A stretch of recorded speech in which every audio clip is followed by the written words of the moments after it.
দৃশ্যমান হচ্ছে না, এই বিষয়টা নিয়ে আপনাদের আচ্ছা, আমি এটা বোধহয় খুবই কারেক্টলি বলেছেন। প্রথম কথা, যদি আমরা ইতিহাসের দিকে তাকাই তাহলে দেখবেন প্রথমে দেশ স্বাধীন হওয়ার পরে তাজউদ্দিন সাহেব একটা কমিশন গঠন করতে চেয়েছেন, বাধাগ্রস্ত হয়েছে।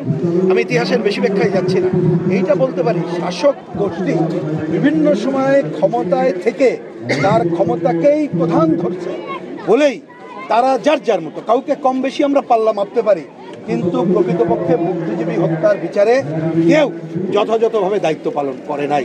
কোনো এই 54 বছরের শাসক গোষ্ঠীরা করে নাই, এই দায়িত্বই শাসক গোষ্ঠীকে দিতে হবে। ওইটা না করার কারণেই দেখবেন ওই যে যারা হত্যাকারী চক্র তারা মদত পেয়েছে। নানা সময় রাজনীতির তাদের ক্ষমতার অঙ্কে তাদের সাথে ওরা কম্প্রোমাইজ করেছে, যার জন্যই আজকে এই অপশক্তি মাথাচাড়া দিয়ে উঠেছে। সুতরাং এইবারের একটা গণঅভ্যুত্থানোত্তর পরিস্থিতিতে আমরা এখানে দাঁড়িয়ে বলতে পারি দেশের মানুষকে সজাগ দৃষ্টি রাখতে হবে। যারা এই ধরনের তথাকথিত কম্প্রোমাইজ করবে তাদেরকে ছুঁড়ে ফেলে দিতে হবে, নীতিনিষ্ঠ শক্তির পতাকা তলে সমবেত হতে হবে।